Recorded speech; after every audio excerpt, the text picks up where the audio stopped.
Hello everybody, welcome to the Go language course. In this video, I'm going to discuss the use of switch keyword in Go language. Before we do so, we have to include the main package and we have to include the fmt package so that I can do the printing of the variables, because you can see that the print line functions would be coming from the fmt package. Okay.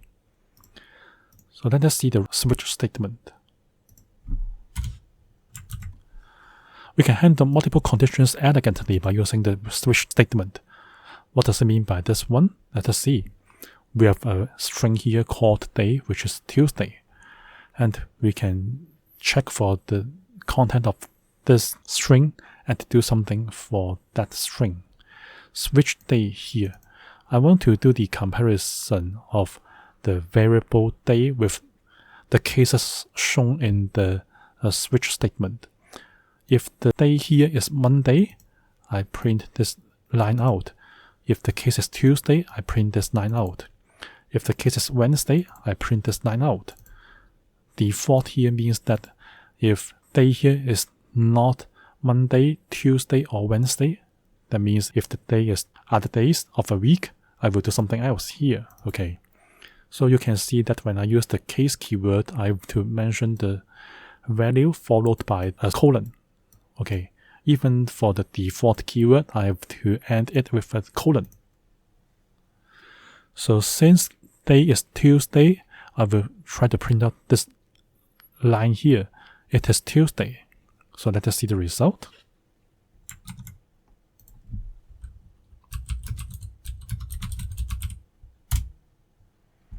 Yes, you can see it is Tuesday coming out because I can do the matching correctly for the second case shown here. And for Go language, when the case is matched, it will not go to test other cases. So Wednesday and the default case will not be checked any further, and it will just go outside the switch statement. Okay. And now we have a keyword called fallthrough for Go language. What does it mean by fallthrough in the use of switch statement? After getting the matched case, we can proceed to the next case regardless of whether the condition is met or not for the next case. So let us try. If I say fallthrough after the second case, which is Tuesday, I will just go to the Wednesday case straight away, and I will see it's Tuesday and it's Wednesday together. Let us see the result.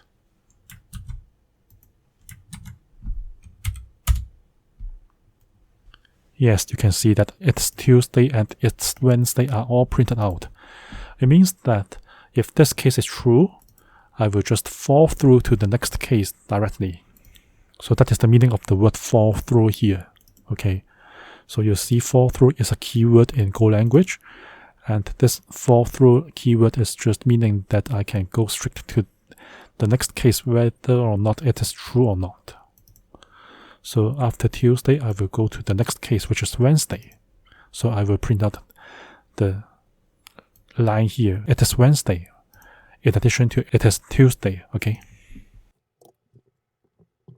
How about the situation when the case is not Monday, Tuesday, or Wednesday? Let us see. If I say day is Friday, what will happen?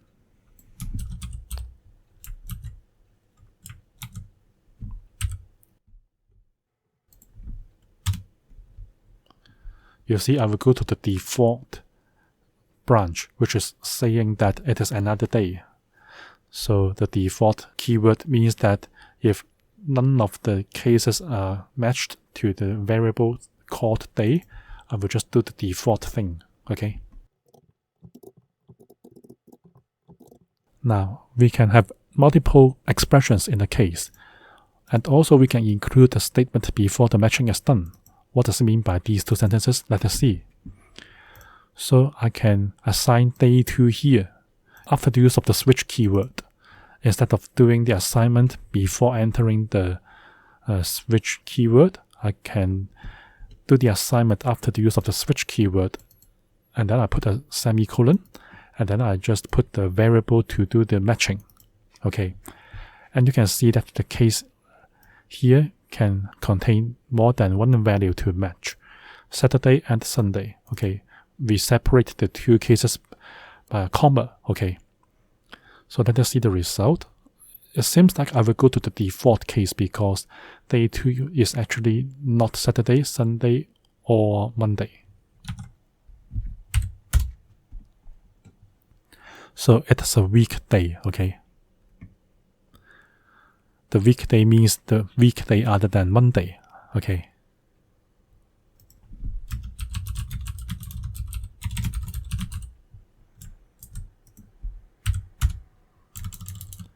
So it is a weekday other than Monday. It means that I will exclude Saturday, Sunday, and Monday, okay? That's what the default answer will come out, okay? A switch command can have no expression to match. If that's the case, it will become an ordinary if-else statement. What does it mean by this comment? You can see in the following example that after the switch keyword, I have no variable to include. It means that I will just do the ordinary if-else statement.